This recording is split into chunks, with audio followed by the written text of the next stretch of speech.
Selamat pagi teman-teman. Kayaknya masih ada yang belum sarapan nih. Kita nggak kepagian kan untuk diskusi. Sekali lagi selamat pagi teman-teman. Selamat pagi, selamat datang di Authors Forum Jakarta International Literary Festival 2025. Selama 3 hari ada 9 tema, 9 diskusi penulis yang membahas topik-topik turunan dari tema besar kita tahun ini, yaitu Homeland in Our Bodies, tanah air dalam tubuh kita. Nah, kemarin di hari pertama kita sudah membahas beberapa topik. Yang pertama itu Beyond Human Narration, kemudian Defending Indigenous Rights, dan There is a Palestine Inside All of Us. Nah, hari ini juga ada tema. Kita akan mulai dengan Embroidering the Homeland of Equality, menenun tanah air kesetaraan. Kita bisa menakar ini tentang tetapnya keadilan. Kapanpun ada kelompok masyarakat yang dipinggirkan baik secara ras, disabilitas ataupun orientasi hidup, maka janji mendasar tentang kesetaraan sudah. Nah, Embroidering the Homeland of Equality akan mengupas bagaimana berbagai suara dalam literatur bekerja menenun, memulihkan kembali kain sosial yang sudah terkoyak oleh ketidakadilan. Diskusi kita akan dipandu oleh dosen Fakultas Ilmu Pengetahuan Budaya Universitas Indonesia, Syuri Mariasi Gieti Tam. Gieti, silahkan mengambil tempat. Oke, ya, terima kasih tepuk tangan untuk moderator kita. Dan bersama Mbak Gieti sudah hadir juga 3 pembicara. Yang pertama Sinta Haryadi. Mbak Sinta, boleh silahkan mengambil tempat. Kemudian Kristal Firdaus, Mas Kristal. Dan satu lagi Muhammad Kambali. Silakan maju, Mas. Oke, background ketiga narasumber akan langsung dibacakan, diuraikan oleh moderator. Kita kasih aplaus sekali lagi untuk moderator dan pembicara. Selamat berdiskusi. Terima kasih banyak. Selamat pagi semuanya.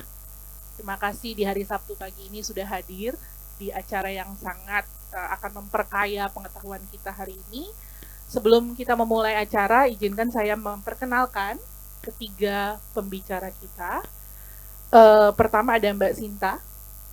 Saya harus pakai kacamata karena tidak terlihat, mohon maaf. Mbak Sinta Haryadi adalah penyair dan penulis fiksi Indonesia yang karyanya menelusuri tekstur halus tentang perempuan, rasisme, dan dunia alam. Mbak Sinta memulai karir sebagai jurnalis, lalu sebagai copywriter. Hingga di tahun 2015, Mbak Sinta mengirimkan naskah puisinya yang berjudul Ibu Mendulang Anak Berlari ke sayembara manuskrip film DKJ dan terpilih. Manuskrip puisi, mohon maaf, DKJ dan terpilih sebagai salah satu pemenang. Sejak itu, Mbak Sinta telah menerbitkan kumpulan puisi dengan judul Cica yang meraih anugerah Badan Bahasa tahun 2024 serta kumpulan cerpen Manifesto Flora yang masuk daftar pendek kategori buku pertama atau kedua Kusala Sastra Katulistiwa tahun 2018. Novel fantasinya, Kokokan Mencari Arumba Wangi, dan kumpulan cerpen Mimi Lemon juga masuk daftar pendek buku pilihan majalah Tempo pada tahun 2021 dan 2024. Mbak Sinta kini sedang menyelesaikan sebuah memoir perjalanan dan naskah film. Oke, kita beri tepuk tangan untuk Sinta Haryadi. Berikutnya ada Kristal Firdaus. Tadi kita ngobrol ya, jauh-jauh dari Samarinda. Kelahiran tahun 1999 di Tanjung Redep, ya benar ya, oke. Berpetualang ke Samarinda sekaligus menyelesaikan pendidikan sarjananya di Universitas Mula Warman, program studi hubungan internasional. Kristal suka menulis, memotret, berjualan, dan kini giat menulis puisi dari cerita orang lain dengan mesin tik di Ngamen Puisi. Puisi-puisi yang ia tulis berpusat pada tema identitas, memori, perjalanan tubuh, dan relasinya dengan Tuhan. Dan ada ya di sini ya. Jadi kalau teman-teman mau dibuatkan puisi, silakan nanti.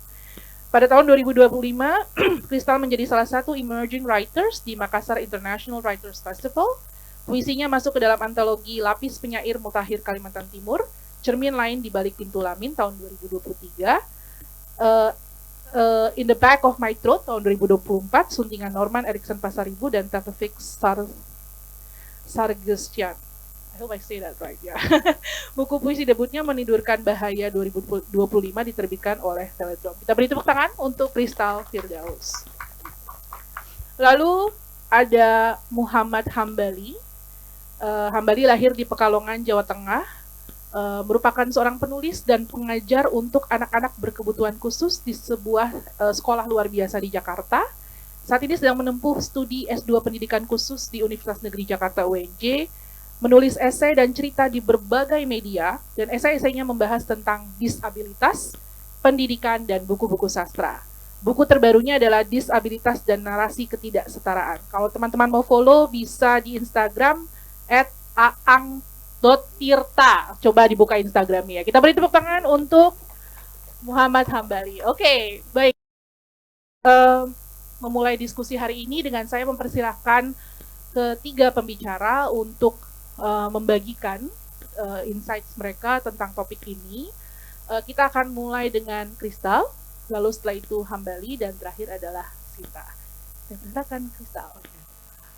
Selamat pagi semuanya. Iya, halo, saya Kristal Firdaus. Jadi mungkin cerita terbelakang saya sedikit. Saya berasal dari Samarinda, Kalimantan Timur. Aslinya sih dari Berau, kabupatennya di Tanjung Redep. Itu kayak kalau dari Samarinda itu kayak 14 jam gitu naik mobil. Kalau naik pesawat mahal, kalau pesawat sejutaan 45 menit. Jadi saya lahirnya di kabupaten dan sampai SMA kuliahnya di kota. Nah, jadi pas saya di Samarinda akhirnya dapat akses kayak bisa beli buku, ada Gramedia. Dan pas di Gramedia itu waktu pertama kali ngelihat di toko Gramedia ada buku Sekaligus Mencari Bacus, kayak ada 2 siluet nih laki-laki, kayak langsung saya beli. Dan awal-awal tahun pertama kali membaca saya kurang ngerti tapi setelah saya membaca bertahun-tahun kemudian, kayak 2 tahun itu udah mulai suka baca dan merasa senang sekali menemukan buku puisi itu. Rasanya kayak buku ini membaca saya gitu loh. Nah, setelah itu ketika ketemu karya-karya Kak Norman, saya baca cerpen-cerpennya, dan gara-gara Kak Norman saya merasa saya harus menulis gitu loh. Kayak aku harus jadi jembatan buat cerita teman-temanku, orang-orang di sekitarku gitu. Karena kan ketika saya menjadi penulis dan queer, kayak untuk hadir di sini pun saya kayak takut gitu, apalagi mau wakil queer kan, karena sama aja saya coming out gitu, samanya menela. Saya takut banget kayak keluarga saya, teman-teman saya, dosen-dosen saya, guru-guru saya kayak melihat saya mewakili ini. Dia untungnya queer ini cukup aman gitu loh. Kata queer itu kayak gak semua orang aware sama kata queer. Jadi kayak queer apa? Jadi kayak kalau aku geser-geser kayak queer udah share aja. Tapi kalau yang kayak bahasa lainnya kan pasti orang langsung semua berbau dosa, berbau stigma gitu. Jadi kayak berat. Jadi saya senang sih ada kata queer gitu loh. Jadi kayak itu menyelamatkan saya gitu loh. Menjadi penulis queer itu selalu membuat saya merasa esai yang saya tulis untuk Jills itu judulnya hampir tidak pernah lengkap, karena menurut saya ketika menjadi queer kita selalu dihantui dengan perasaan hampir itu. Terus di karya Kak Norman juga kan judul bukunya kan Cerita Bahagia Hampir Seluruhnya.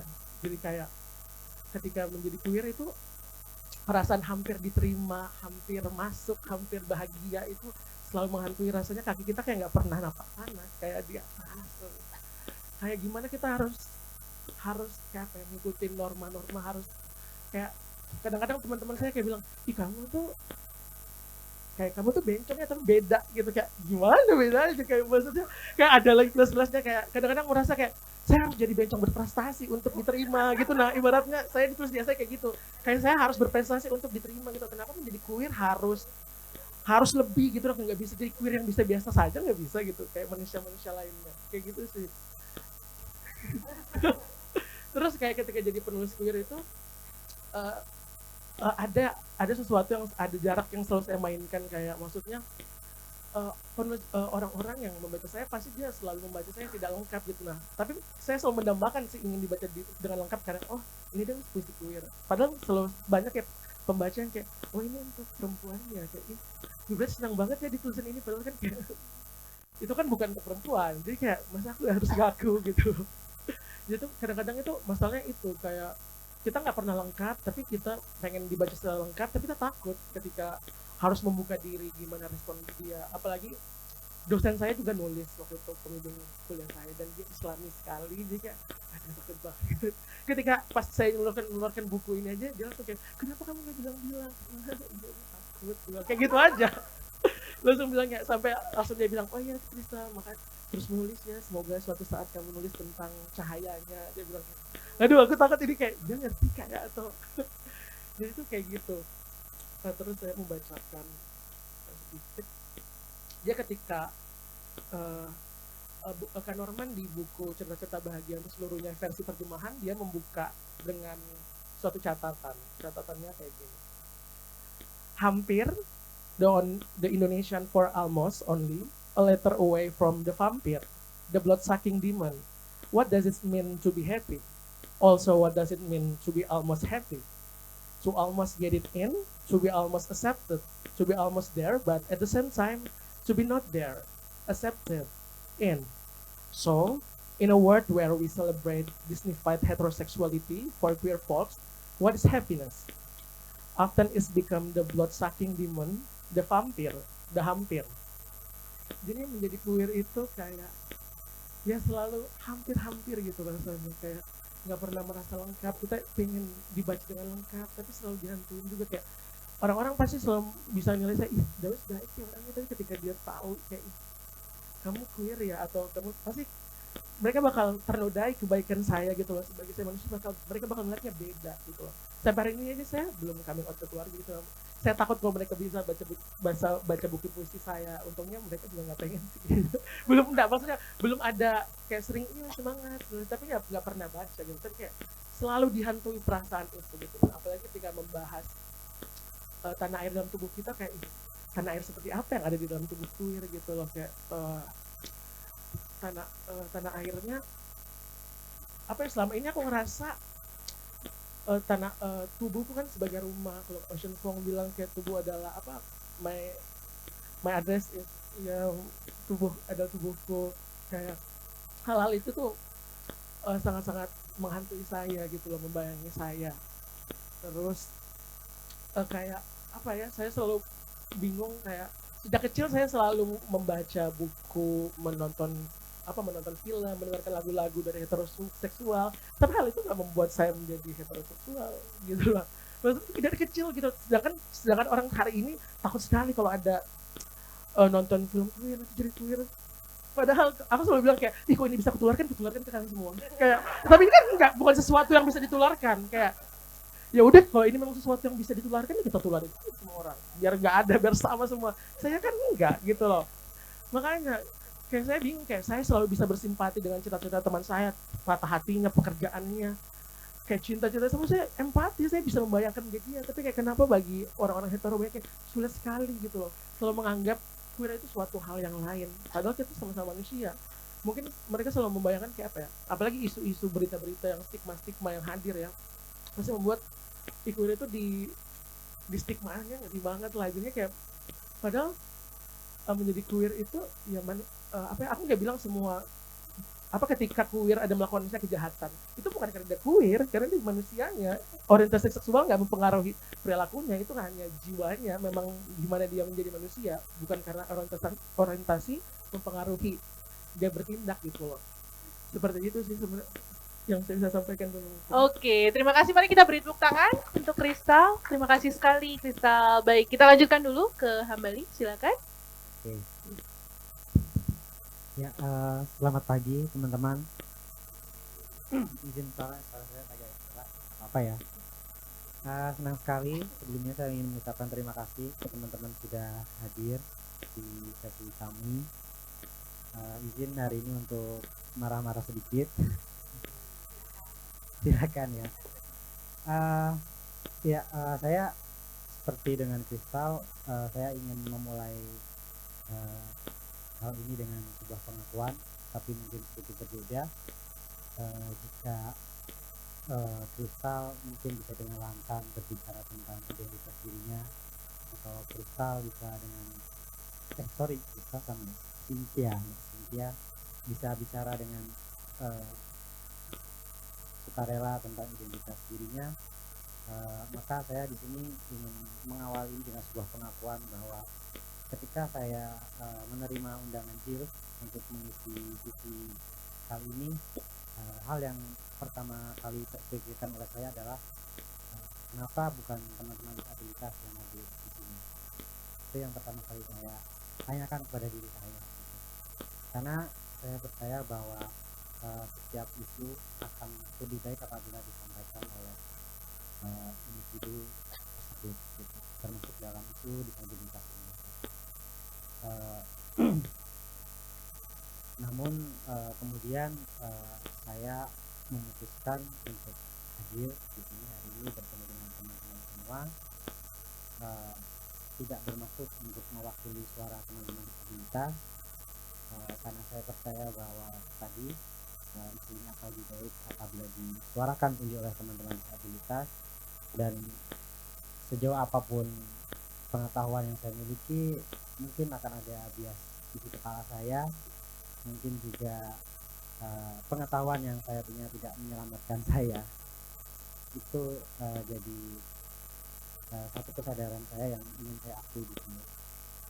Kemudian saya hadir di sini karena saya merasa punya kedekatan secara personal, secara emosional, karena saya merasa cukup beruntung memiliki beberapa anggota keluarga yang memiliki kondisi disabilitas. Kakak saya, bapak saya, kakak saya juga gitu. Teman-teman mungkin bisa dapat juga di itu saya tuliskan di sana.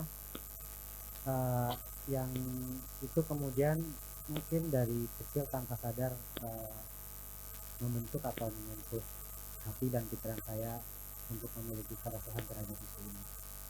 Kemudian saya beruntung kuliah di pendidikan khusus sampai sekarang melanjutkan S2. Kemudian juga saya mengajar di sebuah sekolah khusus di Jakarta Timur kurang lebih sekitar 10 tahun.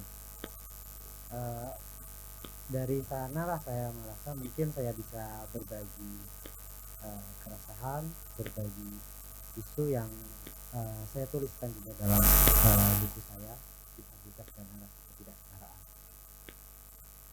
Yang kedua adalah dari sesuatu yang awalnya saya kira itu sesuatu yang personal gitu, karena kedekatan saya terhadap keluarga saya terhadap isu ini, saya menyadari bahwa isu disabilitas ini bukan isu personal gitu, bukan isu orang lain, bukan isu mereka gitu, tapi ini adalah isu kita bersama, isu yang sangat dekat dalam kehidupan kita sehari-hari.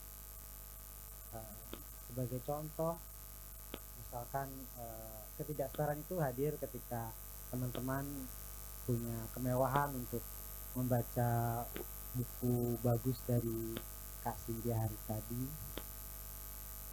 mempostingnya di media sosial seperti itu, tapi itu hal yang mungkin tidak dimiliki oleh beberapa teman disabilitas yang memiliki hambatan penglihatan, karena mungkin buku-buku Kak Cynthia belum tersedia dalam braille atau audio, atau juga kebahagiaan teman-teman mengalami berpengalaman misalkan menonton bioskop film Angkuh misalkan atau Jumbo, itu mungkin adalah kemewahan yang tidak dimiliki atau sulit didapatkan oleh teman-teman disabilitas fisik, pengguna kursi roda, atau teman tuli yang tidak bisa mengakses bioskop karena belum banyak bioskop yang tersedia subtitle.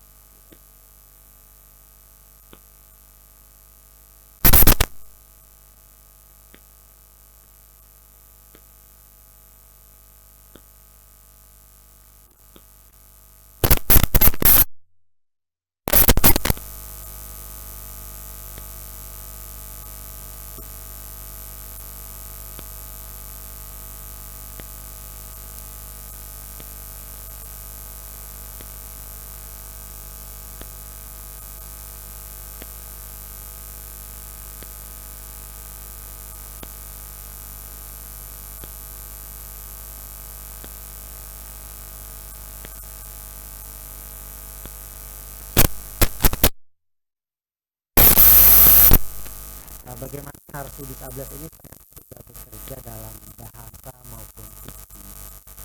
bahasa yang kita pakai sehari-hari atau kita tuliskan sama sekali tidak pernah netral.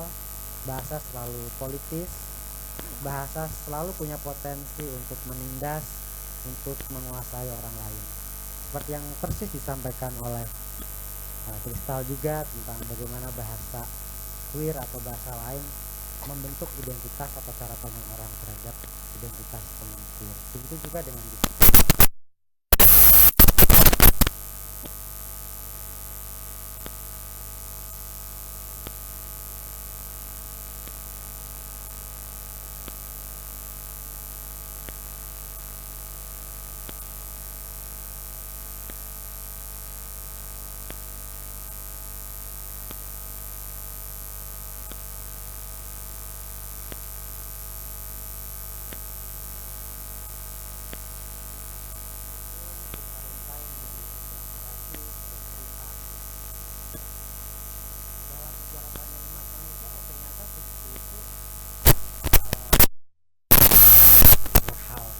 kita mempercayai tentang kepercayaan, religiusitas, tentang demokrasi, tentang marxisme,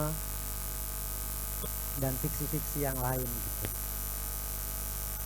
Karena sesuatu kebohongan sekalipun ketika itu terus diulang dan dituliskan, akhirnya kita anggap sebagai kebenaran. Nah, fiksi yang kadang-kadang ketika kita bicara novel, puisi atau karya fiksi lain atau bahkan mungkin film di sini ya, sering kita anggap sebagai bacaan yang remeh, bacaan yang ringan, bacaan yang cuma menghayal gitu ya. Pada kenyataannya punya potensi untuk menciptakan sebuah keyakinan, cara pandang yang keliru atau sangat diskriminatif dan abelis terhadap teman-teman disabilitas. Disinilah saya ingin mengajak teman-teman bersama-sama untuk memeriksa kembali bagaimana fiksi dalam karya sastra kita selama ini bekerja atau menarasikan tentang isu disabilitas ini.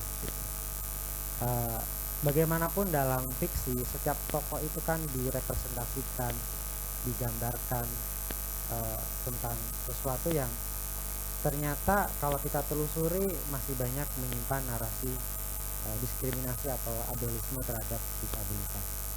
Seringkali narasi tentang disabilitas dalam karya fiksi itu digambarkan sebagai sebuah tragedi, sebagai cerita yang menyedihkan yang harus kita kasihani supaya membuat emosi pembaca tersentuh gitu, seolah-olah aduh kasihan sekali tokoh tersebut dan sebagainya gitu. Artinya isu disabilitas hanya digunakan untuk memanjakan emosi pembaca seperti itu. Atau juga kadang-kadang cerita fiksi kita masih menggambarkan bagaimana tokoh disabilitas ini sebagai sosok yang inspiratif gitu. Sosok yang dari misalkan from hero to hero gitu, dari orang yang punya kesulitan, punya hambatan, akhirnya memiliki sesuatu yang sering sekali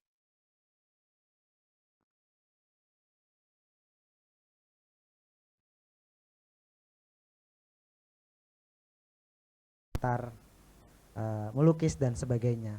Kita selalu membutuhkan seolah-olah walaupun punya keterbatasan untuk melihat sesuatu yang ada dalam diri seseorang gitu. Nah, ini juga bekerja dalam beberapa karya fiksi kita gitu. Saya melihat bahwa sastra atau fiksi punya potensi sebenarnya untuk justru membantu kita untuk punya cara pandang yang lebih baik terhadap isu disabilitas ini. Dan ada beberapa karya sastra atau fiksi yang saya rasa mulai membaca itu dan melihat isu ini sebagai isu yang penting untuk menghadirkan karya sastra yang lebih bisa berempati dan punya kesadaran bahwa sebuah karya sastra bukan hanya menyenangkan, bukan hanya menghibur, tapi juga harus humanis. Terima kasih. Terima kasih. Mari kita beri tepuk tangan. Kita pause sebentar karena ada beberapa tamu siswa yang ingin masuk. Silakan.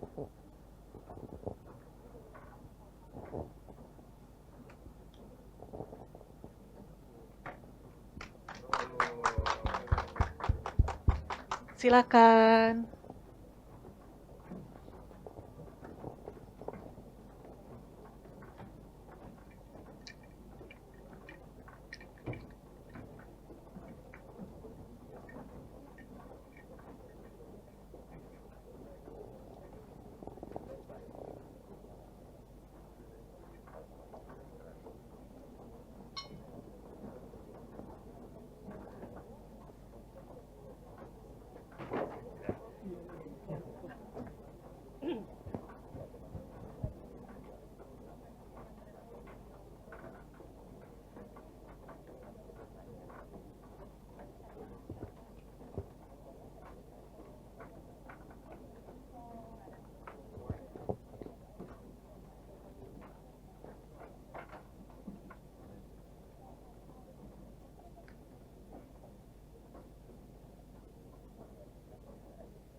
Oke, baik.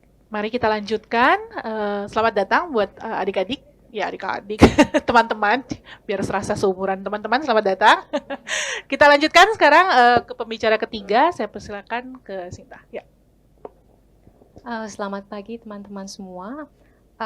Kayaknya mungkin kalau saya mungkin akan membacakan esai saya karena saya mempersoalkan sebuah kata Cina yang tentunya selalu menghantui negara dan tentu paling menghantui saya sebenarnya. Dan juga kata itu karena ada beda ejaan tipis-tipis tapi maknanya besar gitu. Jadi saya pikir dan saya akan berusaha mengucapkannya sesuai dengan ejaannya jadi konotasinya tidak salah gitu. Dan mungkin saya juga harus bilang kalau saya mengucap kata Cina itu hanya mewakili saya, bukan juga keluarga saya karena kami sering tidak sependapat. Mohon bersabar bersama saya. Judul esai saya ini adalah Ada Apa Dengan Cindo? Sebutan Cindo menjadi viral pada akhir tahun 2023 di X, ketika netizen memprotes kemenangan Belinda Christina, seorang Cindo atas Kiki Singarimbun, seorang Batak, dengan selisih 10 poin saja pada acara Grand Final MasterChef Indonesia MCI musim 11.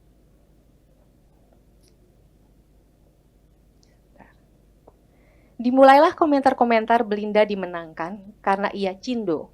MCI telah menjadi MCC, MasterChef Cindo. Karena ia Cindo, MCI telah menjadi MasterChef Cindo karena pemenang-pemenang sebelumnya didominasi Cindo dan RCTI bosnya Cindo. Sejak itu, sebutan Cindo sebagai akronim Cina Indonesia atau Cindo, Chinese Indonesian, menjadi populer dan cepat diadopsi generasi Z di Indonesia. Anak saya Cindo, saya Tionghoa, ibu dan nenek saya Cina. Beda generasi, beda sebutan pengidentifikasian tergantung rezim yang memerintah. Saya boleh tampilkan foto nggak? Nah, ini foto keluarga saya. Itu anak saya yang Cindo, saya yang Tionghoa, itu ibu saya yang Cina, dan ini nenek saya yang mungkin dia mengalami rezim sudah dari penjajahan Jepang sampai Jokowi. Tapi ini cuma nenek saya yang mungkin tidak tahu kata Cindo karena dia berpulang di tahun 2019. Selain diaspora Cindo, pada umumnya masyarakat internasional tidak mengenal akronim Cindo, tapi Chinese Indonesian tanpa disingkat. Di luar negeri, kami semua adalah Chinese Indonesian, meskipun saya pribadi selalu menjawab saya orang Indonesia. Kalau penanya terlihat tak percaya, bingung, dan menatap lebih lama, baru saya perjelas Chinese Indonesian. Baru mereka puas. Keraguan itu terbit cuma karena saya kelihatan Cina, jadi tak mungkin sepenuhnya Indonesia. Untuk peranakan Cina generasi muda Indonesia, identifikasi sebagai Chinese Indonesian atau singkatannya Cindo dianggap paling akurat dan praktis, bisa dipakai di dalam dan luar negeri, bahkan membanggakan karena terdapat unsur menjadi bagian warga dunia seperti Asian American di Amerika Serikat, yang tentunya bukan tanpa masalah di negara tersebut. Namun, menjadi Cindo di Indonesia tidaklah sama dengan Chinese Indonesian di luar Indonesia. Orang luar negeri tidak mengenal akronim Cindo beserta konotasinya. Untuk orang Indonesia non-Cindo, Chinese Indonesian adalah Cina Indonesia, Cindo tanpa H. Terjemahan bahasa Indonesianya tidak mudah diterima karena mengandung kata Cina di dalamnya. Tapi untungnya bisa disingkat dan Cindo atau Cindo terdengar hampir sama. Namun saya akan menggunakan Cindo karena itulah akronim bahasa Indonesia dan digunakan kebanyakan orang Indonesia. Saya juga tak ada masalah dengan kata Cina. Bagi generasi muda, Cindo terdengar kekinian dan lebih halus dibandingkan Tionghoa yang kuno dan Cina yang hina. Padahal kasus MCI 2 tahun lalu membuktikan tidak ada yang berubah pada konotasinya. Sebutan Cindo tidaklah sehalus, seaman, senetral, atau sekeren yang kita inginkan. Apalah arti sebuah nama atau sebutan? Untuk keturunan Cina di Indonesia, artinya besar sekali. Sampai harus diganti beberapa kali sesuai dengan siapa yang memerintah. Artinya, dari zaman kemerdekaan sampai sekarang, negara Indonesia tidak pernah yakin siapakah orang-orang ini yang adalah warga negaranya. Fotonya bisa diturunkan. Setelah pembantaian Partai Komunis Indonesia, Soeharto yang masih menjabat sebagai pejabat presiden pada tahun 1967, ia disahkan menjadi presiden tahun berikutnya, mengeluarkan surat edaran Presidium Kabinet Ampera tentang masalah Cina yang pada intinya menghapus istilah Tionghoa garis miring Tiongkok karena mengandung nilai-nilai memberi asosiasi psikopolitis negatif bagi rakyat Indonesia.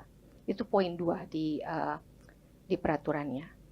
Istilah Cina, tanda kutip, dipilih karena hanya mengandung arti nama dari suatu dinasti, Qin, dari mana ras Cina tersebut datang, dan inilah yang dikehendaki rakyat Indonesia. Itu poin 3. Soeharto juga mengeluarkan instruksi presiden yang membatasi agama, kepercayaan, dan adat istiadat Cina dan keputusan presiden yang menganjurkan keturunan Cina mengganti nama mereka menjadi nama Indonesia sebagai upaya asimilasi etnis Cina ke dalam bangsa Indonesia. Sebutan Cina disepakati, tapi dianjurkan mengganti nama supaya tidak kedengaran Cina. Beliau juga mendirikan badan khusus yang mengawasi etnis Cina, yaitu Badan Koordinasi Masalah Cina, bagian dari Bakin. Dalam kurun waktu 30 tahun selama Orde Baru, Cina menjadi momok bangsa. Alih-alih hendak dileburkan ke dalam bangsa Indonesia melalui peraturan-peraturan hukum, hukum itu juga yang terus-menerus mengasingkannya. Sifatnya mendua, tidak yakin. Di tahun 1978 dikeluarkan peraturan kewajiban memiliki surat bukti kewarganegaraan Republik Indonesia bagi warga Indonesia keturunan asing yang pada prakteknya hanya berlaku bagi keturunan Cina. Dasar hukum ini adalah Undang-Undang Kewarganegaraan Republik Indonesia dan konsekuensi dari asas ius sanguinis RRT, Republik Rakyat Tiongkok. Pada masa itu sedang berlangsung Perang Dingin, perang ideologi antara blok barat yang kapitalis dipimpin Amerika Serikat dan blok timur yang komunis dipimpin Uni Soviet setelah berakhirnya Perang Dunia Kedua dengan kekalahan Nazi Jerman dan Kekaisaran Jepang. Terkait dengan orang Tionghoa di Indonesia, Indonesia dan RRT membuat perjanjian Dwi Kewarganegaraan yang memberi opsi untuk memilih kewarganegaraan sampai batas tahun 62. Perjanjian ini perlu karena Indonesia menganut asas ius soli yang berdasarkan tanah kelahiran dan RRT menganut asas ius sanguinis yang berdasarkan keturunan darah. Sejak RRT dipimpin Partai Komunis Tiongkok di tahun 1949, Mao Zedong, pendirinya, mengklaim semua orang Tionghoa di seluruh dunia adalah warga negara RRT. Pembantaian PKI pada tahun 65 oleh rezim Orde Baru menandai keberpihakan pada blok barat. Keturunan Tionghoa di Indonesia yang sudah WNI menjadi momok komunis, sehingga pemerintah harus menangani masalah Cina dengan seperangkat peraturan. Mereka menghapus asosiasi kata Tionghoa dengan komunis dengan mengganti Tionghoa dengan Cina. Padahal Cina pada saat itu berkonotasi bahaya. Mereka sengaja. Menurut budayawan Hasan Karman asal Singkawang, awalnya kata Cina atau Cina atau Shina bermakna netral, berasal dari Sanskerta, Cina Stana, artinya tanah atau negeri yang jauh. juga merujuk pada dinasti Qin yang menyatukan daerah-daerah Tiongkok menjadi negeri tengah atau pusat dunia.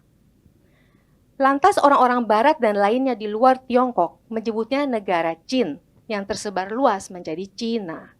Kata Cina dengan H sudah digunakan dalam bahasa Inggris sejak abad ke-16, namun tidak dipergunakan orang-orang Tiongkok sendiri. Mereka menyebut negaranya Chungguo dan orang-orangnya Chonghua, Tionghoa. Kata Cina juga mendapatkan konotasi negatif dengan segala stereotipnya semenjak Perang Candu pada abad ke-19 yang dipimpin Inggris, kemudian Perang Jepang melawan Tiongkok yang disebut Pesakitan Asia Timur pada Perang Dunia Kedua, ditambah Perang Dingin yang bertujuan menumpas komunisme. Kata Cina yang sudah terkolonisasi berabad-abad inilah yang dipilih Orde Baru untuk menyebut keturunan Tionghoa selama 30 tahun. Terpaksa kembali pada hierarki rasial kolonial, orang Tionghoa di Indonesia yang sangat tertekan dan terhina disebut Cina, banyak yang memilih menyebut dirinya non-pri, yaitu non-pribumi, memisahkan diri dari pribumi, pembagian zaman rasial zaman Belanda. Semakin menjauhlah keturunan Tionghoa dari proses asimilasi bangsa Indonesia yang diupayakan pemerintah. Pada masa Reformasi 98 dan kejatuhan Orde Baru, Presiden Habibie mengeluarkan impres untuk menghapus sebutan pribumi dan non-pribumi. Namun kejatuhan Orde Baru mesti dibayar oleh etnis Cina dengan kekerasan massal, berupa penjarahan tokoh-tokoh milik etnis Cina, dan pemerkosaan terhadap perempuan-perempuan etnis Cina yang menjadi puncak penghinaan terbesar. Tentu pemerintah bebas berkata lain. Kata Cina tak tertahankan lagi hinanya. Selama 30 tahun, koneksi dan kemampuan bisnis etnis Cina kaya dimanfaatkan oleh pejabat pemerintah, sementara Cina kelas menengah ke bawah menanggung stereotip rasial yang sama tanpa privilege dan perlindungan yang sama. Setelah 98, tak heran, banyak etnis Cina yang memilih mengidentifikasi dirinya kembali dengan non-pri yang kolonial atau Tionghoa yang dipercaya lebih sopan dari Cina. Tak pernah cukup menjadi orang Indonesia saja, harus jelas etnis apa. Tak pernah yakin sebutan mana yang tepat karena status etnis Cina senantiasa dipengaruhi perubahan politik nasional dan internasional. Sulit mengidentifikasi siapa saya sebenarnya selain saya orang Indonesia. Pada tahun 2014, Presiden Susilo Bambang Yudhoyono mengganti istilah Cina menjadi Tionghoa, Republik Rakyat Cina menjadi Republik Rakyat Tiongkok.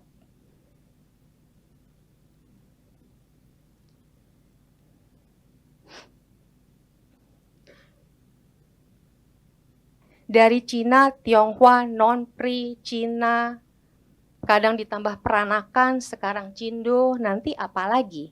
Ini baru sebutan resmi yang secara politis disepakati. Tentunya yang tidak resmi lebih banyak.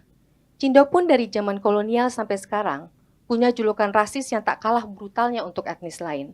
Apalagi pada zaman tersebut, kedudukannya sebagai keturunan timur asing lebih ditinggikan oleh Belanda di atas masyarakat pribumi. Namun Cindo telah menjadi sebutan kekinian berkesan dekolonial. Orang-orang Tionghoa, sebutan resmi sejak 2014, mulai disebut Cindo sejak 2023 dipopulerkan oleh generasi digital.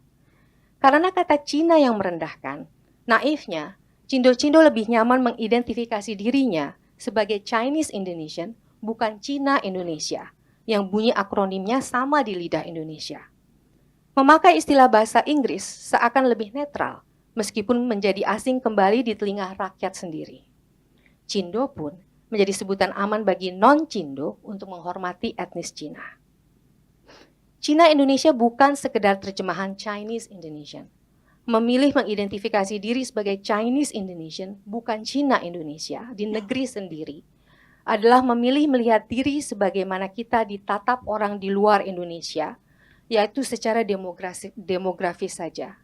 Mengabaikan bagaimana hidup dan diri dipandang oleh sesama warga negara Indonesia adalah memisahkan diri dari sejarah bangsa yang penuh luka rasisme dan sengaja melupakannya. Tak hanya melupakan sejarah, tapi yang lebih menyedihkan adalah menolak melihat diri sendiri apa adanya yang terbentuk akibat pergolakan sejarah tersebut. Terlebih di zaman kesadaran, kesetaraan dan keadilan sosial sekarang ini, banyak Cindo semakin percaya diri kalau kita sudah baik-baik saja. Diskriminasi dan kekerasan rasial yang dialami orang tua dan leluhur adalah masa lalu.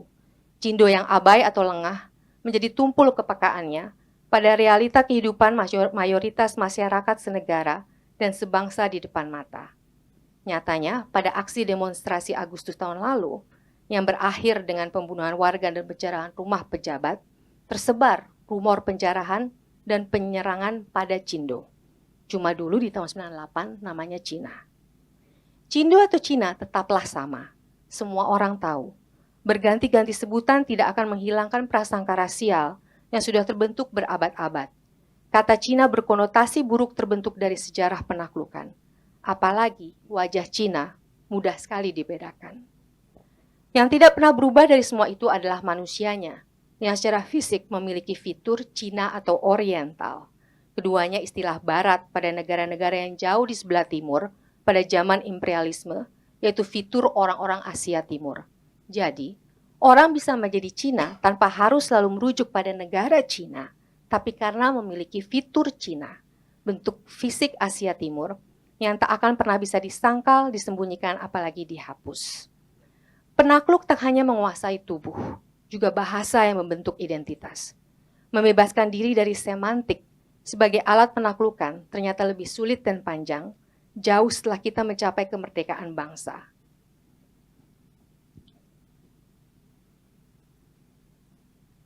Stereotip ada pada setiap etnis dimanapun juga.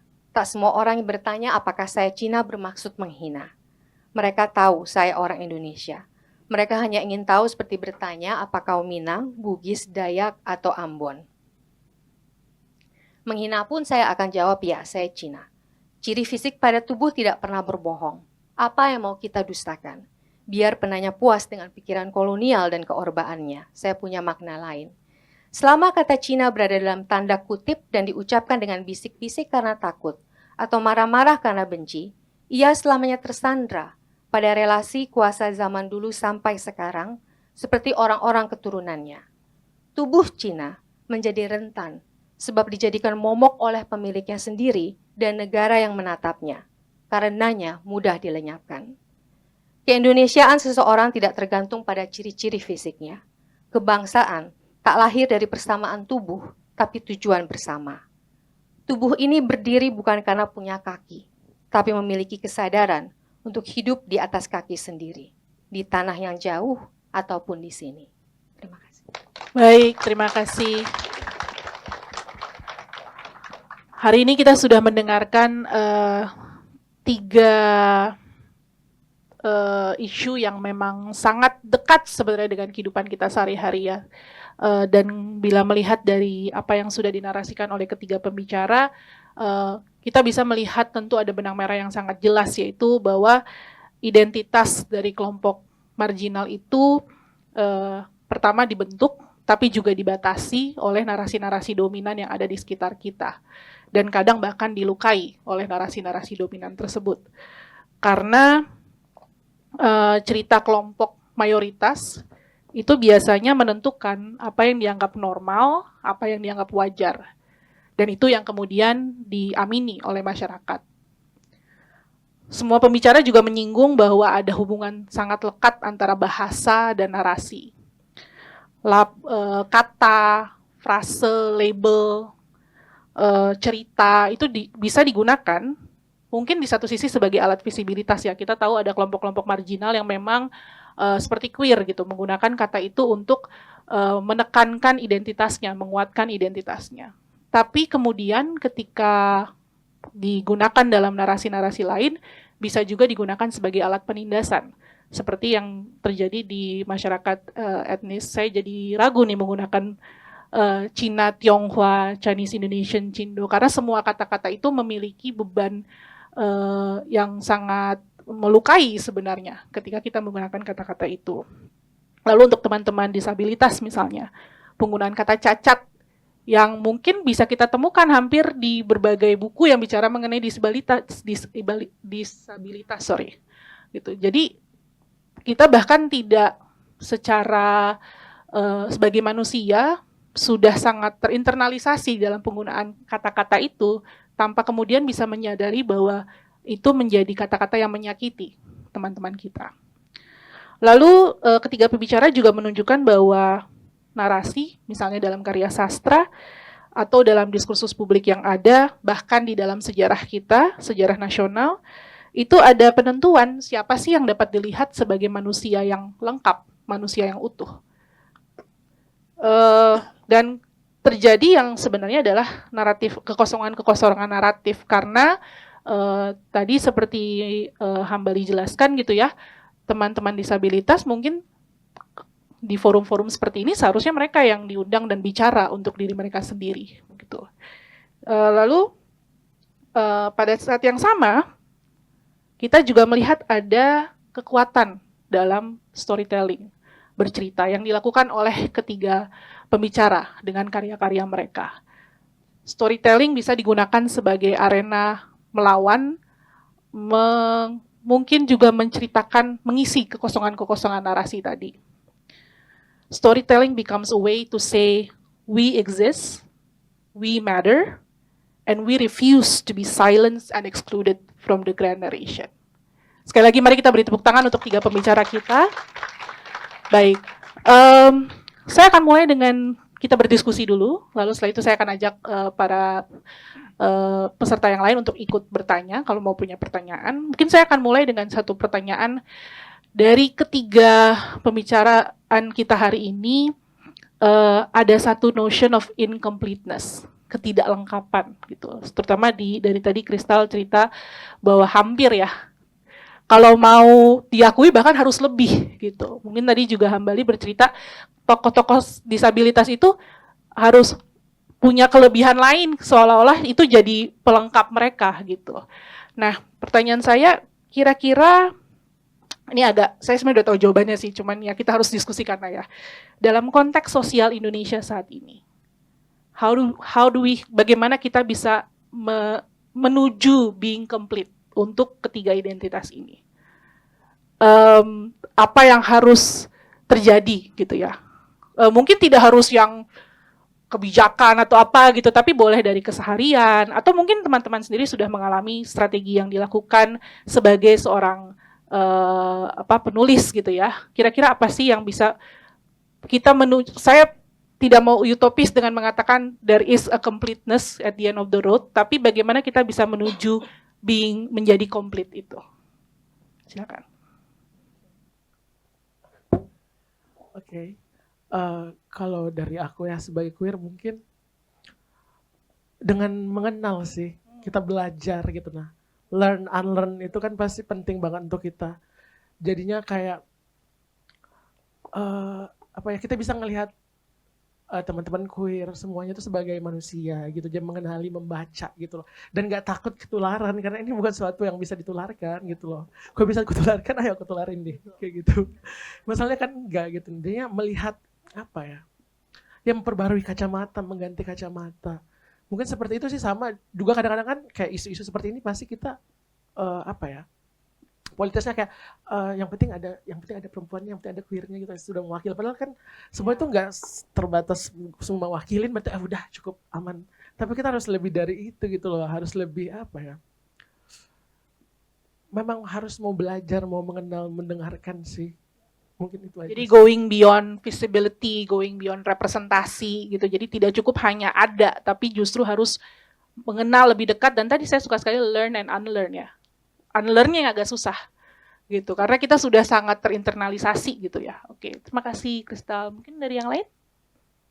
Ya. Oke, mungkin tadi sama mengenal, tapi kemudian juga saya rasa kita perlu menyadari bahwa isu ini memang dekat, nyata, dan telanjang di depan mata kita bahkan gitu. Yang ini saya rasa masih sering luput. Saya mungkin bisa memberikan sedikit ilustrasi. Di sini saya pakai kacamata, ya kan? Saya pakai kacamata karena saya punya sedikit hambatan penglihatan. Saya punya hambatan minus dan plus, sehingga saya perlu dibantu untuk menggunakan kacamata, terutama untuk membaca. Kalau saya lepas kacamata ini, saya atau orang lain akan tahu bahwa saya punya, orang-orang katakan punya kekurangan. sulit untuk melihat, sulit untuk membaca. Bayangkan di masa lalu kita belum menemukan kacamata, maka saya akan menjadi seorang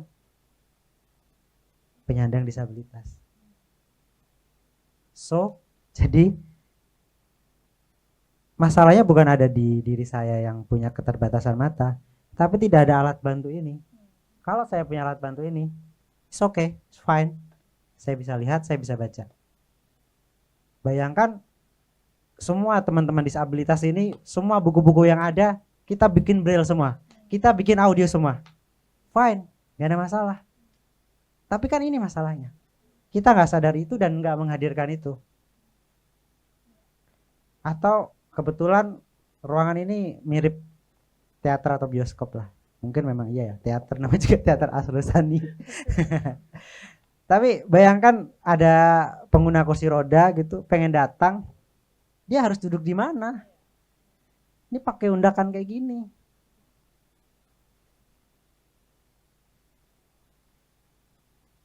Gitu. Jadi ya mulai dari sekarang kita lihat sekitar kita, hal-hal yang dekat dengan kita yang kita luput gitu. Ada satu fitur yang menurut saya menarik di media sosial, yaitu ALT plus, ALT text, di mana setiap gambar yang kita posting, kalau kita selipkan ALT text itu, kita bisa berikan deskripsi gambar itu apa. Misalkan gambar apa ya, buku gitu ya. Kita banyakkan pembaca buku, jadi kita posting buku lah, jebret gitu. Apa? Manifesto Flora. Nah, apakah kita bersedia untuk menuliskan ALT text gitu? Manifesto Flora karya Cynthia Hartadi, kumpulan esai-esai yang sangat bagus dan menarik, misalkan. Kadang-kadang mungkin kita berpikir, ya buat apa? Follower saya nggak ada yang tunanetra kok. Dari situ aja menunjukkan kalau cara pandang teman-teman tuh udah tidak menganggap tidak ada teman-teman disabilitas. Sederhana, tapi sering kita lakukan. Terima kasih. Oke. Terima kasih Hambali. Mas Sinta? Kalau di aku mungkin kalau masalah Cina mungkin bukan completeness kali Iya. mungkin ya, karena memang justru kebanyakan dilabelin gitu Betul. oleh orang lain gitu, sehingga juga jadi lebih penting. Saya udah nggak tahu lagi misalnya, oh kalau untuk pemerintah saya udah nggak pernah mikirin lagi, tapi lebih baik dari masing-masing kita sendiri gitu, bagaimana kita mau melihat diri kita sendiri gitu. Dan dari pengalaman saya tuh, saya ngomong Cina aja tuh banyak sekali yang tidak setuju sebenarnya, orang-orang yang lain gitu. Itu kan memalukan, itu gini-gini tuh banyak sekali juga yang tidak setuju. Tapi saya kayaknya berdasarkan pengalaman tuh udah sampai pada akhirnya udah mungkin nggak usah malu lagi, nggak usah takut lagi dibilang Cina gitu. Karena banyak sekali gitu pengalaman sampai sekarang dimanapun saya tuh sering sekali gitu loh, misalnya ketemu orang gitu, misalnya tuh orang asing gitu, sebenarnya langsung misalnya entah diajak ngomong Cina atau Jepang atau misalnya Korea gitu kan. Jadi daripada kalau dulu mungkin masih muda tuh jadi takut sebenarnya, karena kesannya tuh dijadikan sasaran gitu ya. Tapi kayaknya sekarang udah enggak deh, kayaknya mungkin malah harus kita menghumori diri sendiri gitu. Kayak misalnya banyak contohnya gitu, kalau misalnya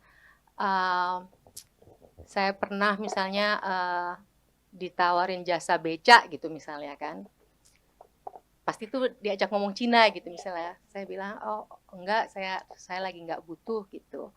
Terus orang Indonesia ya gitu.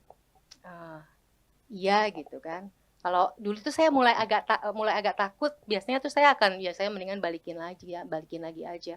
Oh bapak orang Indonesia juga gitu, di busnya iya dong gitu, biasanya gitu. Jadi saya udah nggak pernah lagi, jadi balik lagi mungkin ke diri, kalau saya pribadi itu ke diri sendiri aja gitu. Jadi ya tetap ada resikonya, tapi ya dibikin enteng aja. Oke, terima kasih Mbak Sinta.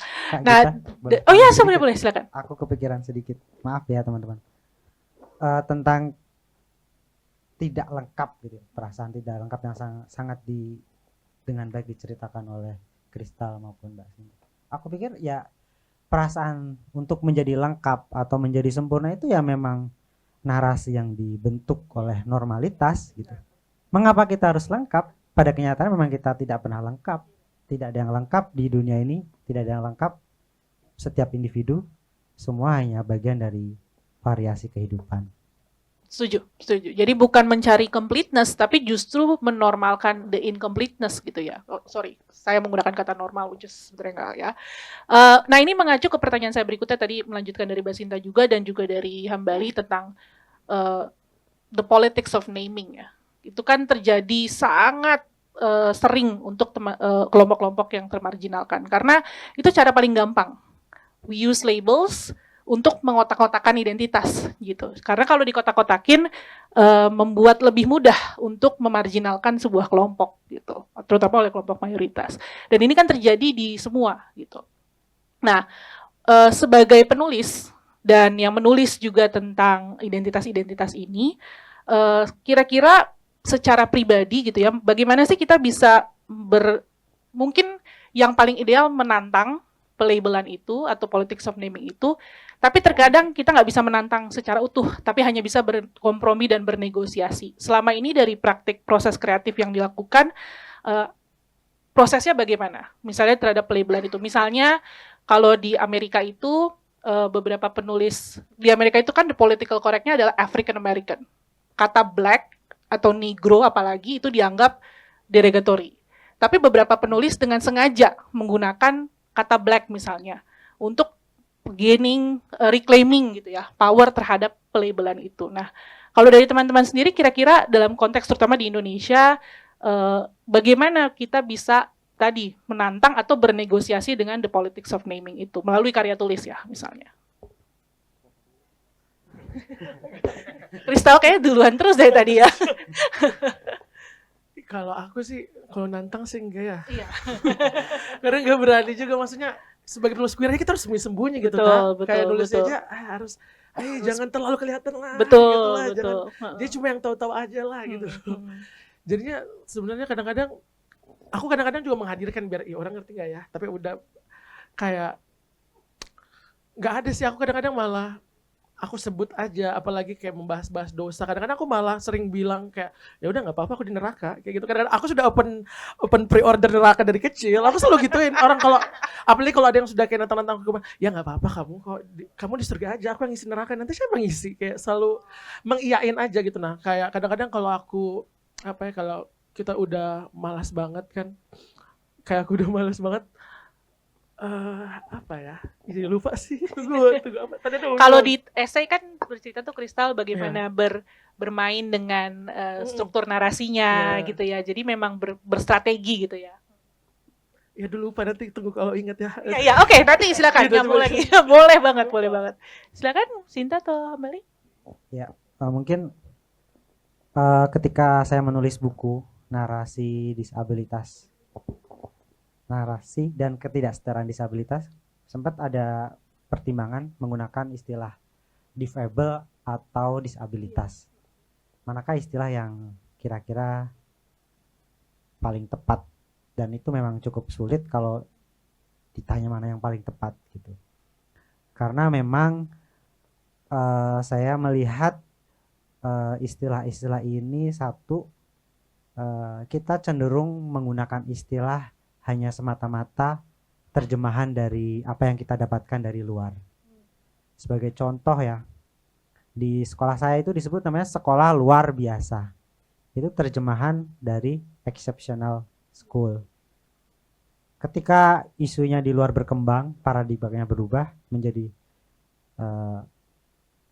special school gitu. Kita ikutan nih, pendidikan khusus gitu. Nah, kata cacat itu sebenarnya terjemahan dari disable kalau dalam bahasa Inggris ya. Nah, ketika istilah disable itu dalam bahasa Inggris dianggap tidak tepat, mereka menggunakan istilah disability. Nah, ketika disability diterjemahkan ke kita jadinya kan disabilitas. Di sini saya rasa ada sedikit lost in translation. Karena di bahasa Indonesia ketika disabilitas orang awam akan memahaminya sebagai tidak mampu, abilitas, kemampuan. Berarti orang yang tidak mampu, yang itu membuat beberapa teman-teman disabilitas merasa nggak nyaman dengan istilah ini. Loh, kenapa saya yang ditonjolkan ketidakmampuan saya? Gitu. Padahal kalau kita pakai perspektif sebenarnya tentang disabilitas itu justru melihat bahwa disabilitas itu bukan pada individu, tapi lingkungan, struktur sosial, politik dan sebagainya. Gitu. Sehingga beberapa teman disabilitas merasa lebih nyaman dengan difabel. Difabel sendiri ini istilah walaupun bahasa Inggris ya, kamu Inggris. Karena nggak ada bahasa Inggrisnya, nggak ada di difabel itu. Itu artinya kan different ability. Dalam bahasa Indonesia punya kemampuan yang berbeda. Nah ini sebenarnya kan bentuk eufemisme dari istilah yang sangat jahat tadi saya katakan cacat gitu. Sehingga teman-teman disabilitas merasa oke, kita punya istilah yang lebih baik yaitu difabel. Walaupun still ada tendensi itu bentuk penghalusan atau eufemisme gitu. Tapi itu dianggap lebih humanis, lebih bisa menghargai ketimbang istilah cacat itu sendiri. Sehingga menurut saya pribadi yang paling tepat adalah ketika teman-teman berhadapan dengan teman-teman ini, tanyakan apakah istilah yang paling nyaman untuk mereka. Tanyakan, kamu lebih nyaman disapa, dipanggil sebagai disabilitas atau difabel? Karena ada salah satu penulis disabilitas juga, aktivis, Alice Wong, dia bilang bahwa pada akhirnya setiap individu disabilitas atau difabel ini genuine, unik, punya pengalaman, cara pandang yang berbeda-beda. Sehingga hal yang paling baik adalah bertanya ke setiap individu apa yang paling nyaman untuk mereka. Itu. Terima kasih Hambali. Jadi sangat penting ya untuk membiarkan teman-teman sendiri yang menyatakan saya nyaman dipanggil seperti Mbak Sinta Cina misalnya. Oke, berarti mungkin itu yang bahasa digunakan. Dan sangat kita harus selalu sangat peka terhadap itu gitu ya. Tidak bisa mengasumsikan satu untuk semua. Silakan, Kristal sudah ingat. Jadi yang aku sampaikan tadi kayak kadang-kadang kan kalau kita sedang sakit hati gitu, misalnya kayak dibilangin dasar bencong gitu misalnya. Aku sampai di momen yang udah kayak kadang-kadang kan orang pasti kayak yuk sumpahin mudah-mudahan anakmu bencong gitu. Nah, tapi aku udah di momen yang enggak kayak gitu karena kayak aku merasa betapa susahnya gitu loh, betapa sulitnya, kayak kalau bisa aku yang terakhir deh biar nggak ada lagi gitu loh, rasanya kayak gitu. Itu mungkin konteksnya bisa aku bacakan di salah satu puisi. Silakan. Judulnya Ingatan Kolektif. Di kantor kau ketahuan, di keluarga kerasmu bersembunyi, di kamar kunang-kunangmu menjadi-jadi. Di kehidupan ini kau bayangan menolak pergi. Tak rela cahaya utuh menelanjangi. Cacatmu kata mereka. Teman-temanmu berusaha menerima karena tak pernah lengkap mengenal deretan dosamu dan was-was ketika mengintip darah merahmu. Mereka tak pernah benar-benar tahu dan mengingkari dirinya. Empati palsu, jubah kebajikan bunga Venus, semua akan menelanmu mentah-mentah. Dan darahmu tak akan membantu lagi, tak akan mengatakan apa-apa lagi. Karena yang mengalir terus dibunuh. Seolah tak pernah menginginkan ajal itu. Dan selalu dalam doa kecilmu karena kau bergetar ketika mengingatnya. Meminta jadi yang terakhir agar habis. Seumur hidup mereka, apalagi yang bisa kami minta. Terima kasih Kristal. Sinta? Ya. Pas banget Daus abis baca puisi. Kalau dari aku juga, kalau dari proses kreatif ya, gitu ya. Karena aku menulis prosa dan puisi, justru kalau berhubungan dengan identitas aku sebagai minoritas, sebagai ibu, itu entah kenapa aku memilih, menurut aku tuh bentuk puisi sebenarnya yang paling murni untuk bisa aku gali gitu. Walaupun aku tidak punya tradisi puisi, tapi puisi itu cinta pertama aku dari semua medium tulisan gitu. Itu yang aku pilih untuk untuk mengungkapkan lebih, dan ini mungkin juga yang aku baru sadari juga, aku lebih tertarik mungkin dengan bahasa tubuh sebenarnya. Pertama ditambah karena tadi background aku juga sebagai minoritas dan sebagai perempuan sebenarnya. Ya kan, aku lebih tertarik gitu loh menemukan bagaimana bahasa tubuh itu menemukan bentuk konkretnya gitu. Dan aku pikir itu nggak akan pernah habis gitu. Bukan nggak pernah habis, tapi bagi proses pribadiku sendiri, makanya mungkin di buku-buku puisi aku, bahasa aku itu tidak pernah jadi gitu, karena memang tidak itu yang aku cari gitu loh sebenarnya. Yang aku pikir itu juga menjadi kelemahan aku, tapi juga menjadi keleluasaan aku mencari bentuk sendiri gitu. Oke, terima kasih Sinta. Mungkin pertanyaan berikutnya lebih pada apa yang bisa teman-teman sarankan, karena di esai kan Hambali sempat menyebut beberapa karya, Kristal juga, mungkin Sinta juga bisa. Kira-kira kalau misalnya boleh untuk yang hadir hari ini, karya sastra, boleh Indonesia, boleh di luar, yang bisa membantu kita untuk lebih memahami incompleteness, that it's okay to be incomplete gitu ya. That kira-kira apa gitu, misalnya Hambali mungkin bisa menyebutkan beberapa yang ada di esai, atau mungkin kalau yang di luar esai juga nggak apa-apa. Dan pengalaman Anda sendiri ketika membaca itu dan merasa bahwa wah ini nih gitu, yang bisa saya rekomendasiin kalau ke teman-teman yang ingin lebih memahami gitu ya tentang identitas ini. Adakah? Kayaknya paling mau mulai duluan. Hambali masih lihat esainya dulu kayaknya. Boleh Hambali, oke. Saya mungkin bisa mengusulkan salah satu novel karya luar, judulnya Trubis, karya Sarjanovic. Sarjanovic ini juga seorang disabilitas tuli. Dia menulis cerita tentang anak tuli yang baru saja pindah sekolah dari sekolah khusus ke sekolah reguler. Nah, di sanalah dia punya pengalaman kesulitan dengan masyarakat yang ada di sekolah, dan bagaimana pengalaman teman-teman tuli ini menghadapi masyarakat umum di sana. Menurut saya itu cukup representatif, cukup otentik untuk kita mengenali bagaimana pengalaman seorang disabilitas tuli menghadapi realitas dan masyarakat yang masih diskriminatif. Kemudian mungkin kalau film boleh ya? Boleh. Catat ya. Aduh, apa judulnya ya? Malah lupa nih, bentar. Ada film yang sering saya rekomendasikan juga.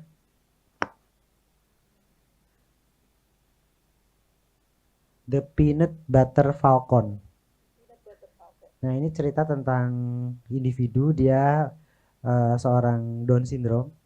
Sekali lagi aktornya ini seorang disabilitas. Nah, ini jadi satu kritik juga ya buat film-film Indonesia yang ketika peran disabilitas ini masih seringkali menggunakan aktor non disabilitas. Nah, di film ini memang tokohnya adalah seorang Down syndrome dan aktornya juga seorang Down syndrome. Di film itu kita bisa benar-benar belajar, benar-benar memahami bagaimana seorang tokoh Down syndrome tumbuh dan berkembang untuk mencapai keinginannya untuk jadi seorang pegulat atau petinju gitu. Jadi dia berpetualang untuk bisa memenuhi keinginan sederhananya itu. Ada beberapa film. Kenapa saya film? Kayaknya medium film ini lebih banyak aksesibel ya. Itu misalkan Koda itu juga cukup bagus. Itu menggambarkan bagaimana seorang, justru di sini perspektifnya menarik karena si tokoh perempuan itu adalah lahir tumbuh di keluarga tuli. Jadi seluruh keluarganya tuli, orang tua, kakaknya tuli, dia sendiri dengar. Nah, selama ini dia jadi interpreter, jadi penghubung dengan orang lain gitu. Nah, ternyata si tokohnya ini saya lupa namanya, dia punya bakat menyanyi. Jadi sedikit ironis gitu. Di situ menarik bagaimana kita melihat bahwa masyarakat dengar dan masyarakat tuli ini sebenarnya hidup berdampingan, tapi kita masih sering kurang menyadari kehadiran mereka, dan seringkali seolah-olah mereka yang harus bicara seperti kita ketimbang kita yang belajar bahasa isyarat gitu. Bahkan saya sebagai guru ya harus mengakui di pendidikan khusus ini kita ada dua paradigma gitu, yang menganggap bahwa bahasa tuli itu adalah bahasa milik teman-teman tuli atau bahasa isyarat yang perlu menjadi komunikasi mereka, dan kita perlu hargai itu. Tapi ada juga cara pandang dalam pendidikan khusus yang masih menganggap supaya mereka bisa menyesuaikan dengan masyarakat dengar, itu mereka harus bisa diajarkan berbicara. Nah, ini menarik mumpung ada Bapak interpreter Wisindo di sini ya. Ini sebuah pengakuan juga nih. Saya suka nih pengakuan dosa kayak gini. Saya sebagai guru, sebagai dulu mahasiswa pendidikan khusus, kami diajarkan itu bukan bahasa isyarat Wisindo. Wisindo itu singkat dari Bahasa Isyarat Indonesia. Yang kami ajarkan atau kami pelajari adalah namanya SIBI, Sistem Isyarat Bahasa Indonesia. Dengan kata lain, bahasa Indonesia yang diisyaratkan. Jadi dalam SIBI itu ada tuh imbuhan, awalan, akhiran gitu. Dalam Wisindo tidak mengenal itu. Gitu. Artinya di ruang yang sangat dekat gitu ya, pendidikan khusus pun masih ada perlakuan diskriminatif terhadap penggunaan bahasa isyarat bagi teman-teman tuli gitu. Kok jadi ke situ ya? Ya. Ya itu beberapa sih, ada juga ya, itu beberapa sih film Oke. atau buku yang menarik. Kalau mau tahu lebih banyak nanti boleh setelah sesi ini ketemu Hambali, minta listnya ya gitu. Siap. Silakan, mau Kristal dulu ya. Kalau buku sih kayaknya aku belum ada baca buku yang queer yang kayak utuh gitu, tapi kadang-kadang bacanya puisi sama fiksi. Jadinya karena aku pembaca tekunnya Kak Norman, pasti aku akan menyarankan bukunya Kak Norman yang cerita-cerita bahagia hampir seluruhnya. Jadi kalian bisa ngelihat seperti apa bahagia itu tadi, kayak nanti pasti kalian ketika membaca bertanya-tanya kayak bahagianya di mana, kayak kok kayak nggak bahagia nih buku kayak gitu.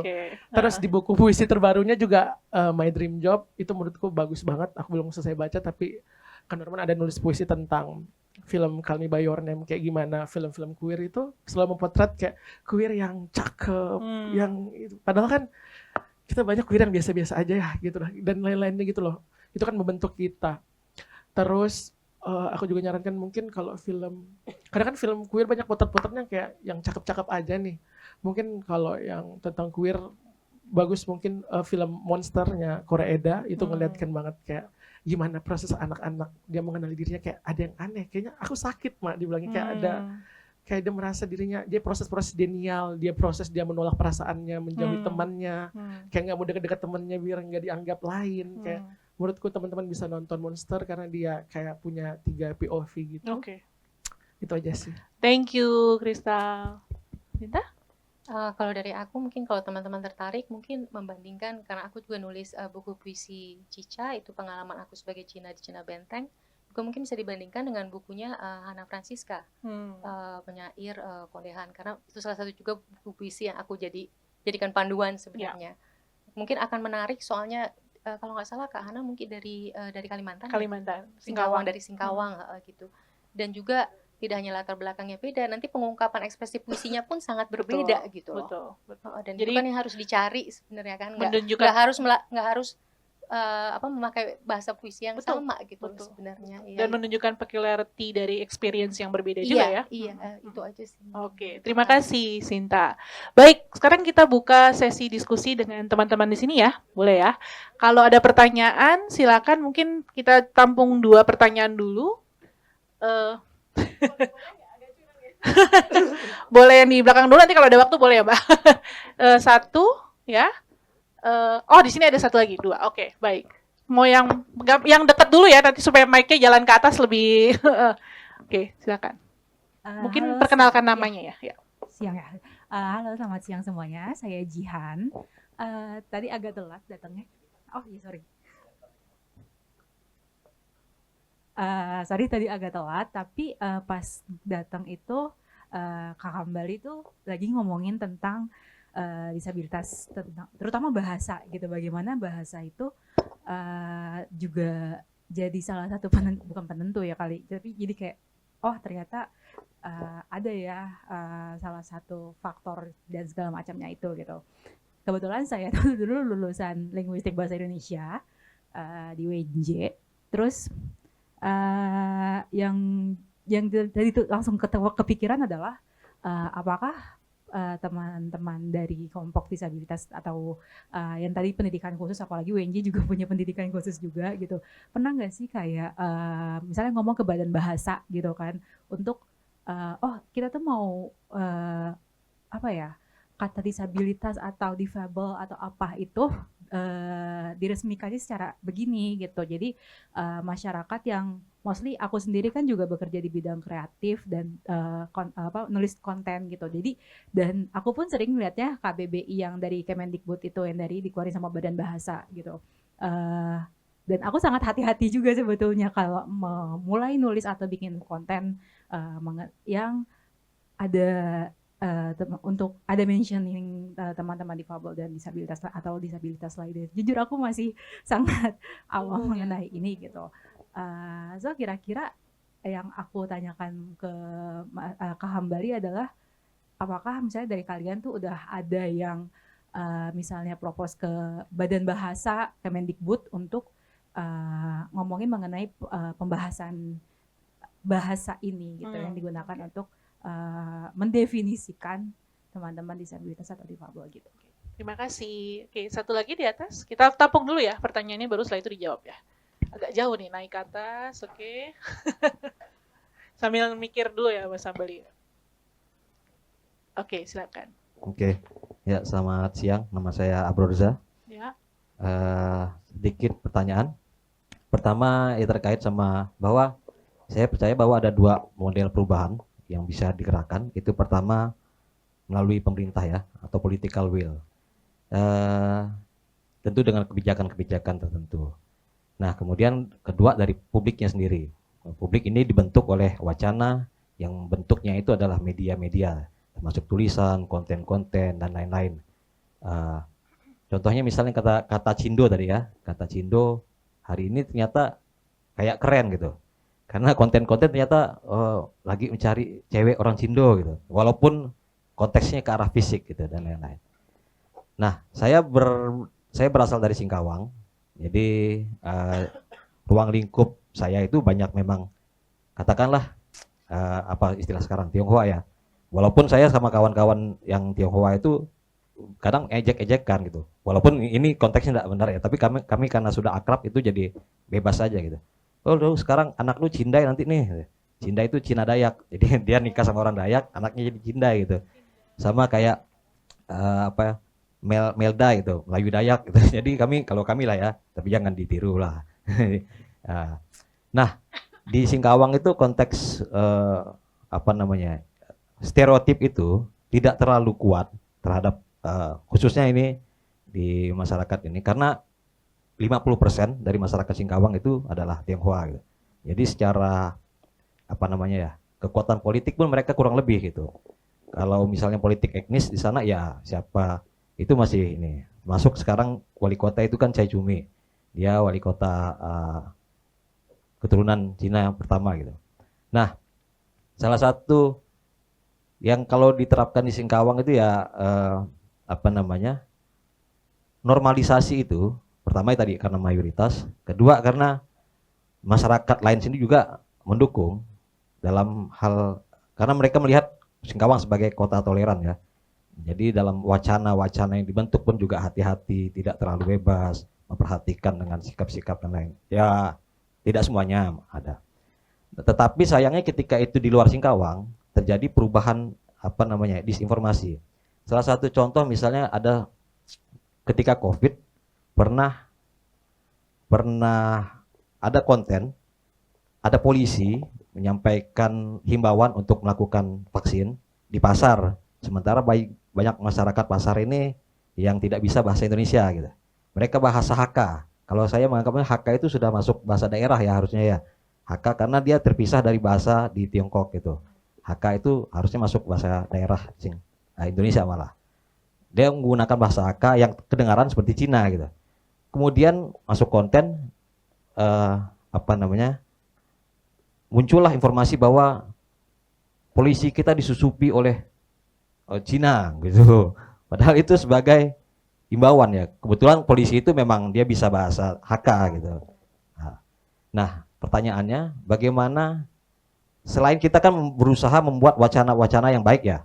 Wacana-wacana yang baik, wacana-wacana kesetaraan, equality tadi ya. Tetapi ada juga wacana-wacana yang berseberangan, katakanlah gitu. Bahkan hoax gitu. Bahkan melawan apa yang sudah kita, dan kadang ini lebih ini lagi gitu, lebih low. Nah, kira-kira apa yang kawan-kawan lakukan untuk melihat hal seperti itu, yang wacana-wacana yang justru berbalik arah gitu. Oke, terima kasih. Terima kasih banyak. Baik, boleh Hambali dulu menjawab. Iya. Kalau ditanya istilah resmi, memang kalau yang terregulasi itu adalah disabilitas ya, penyandang disabilitas sesuai dengan undang-undang yang berlaku sekarang, undang-undang penyandang disabilitas tahun 2016 kalau nggak salah. Saya justru kalau tadi pertanyaannya adalah apakah teman-teman disabilitas atau difabel atau komunitas ini sudah menyampaikan ke badan bahasa atau ke pemerintah, justru saya ingin membalik pertanyaan itu.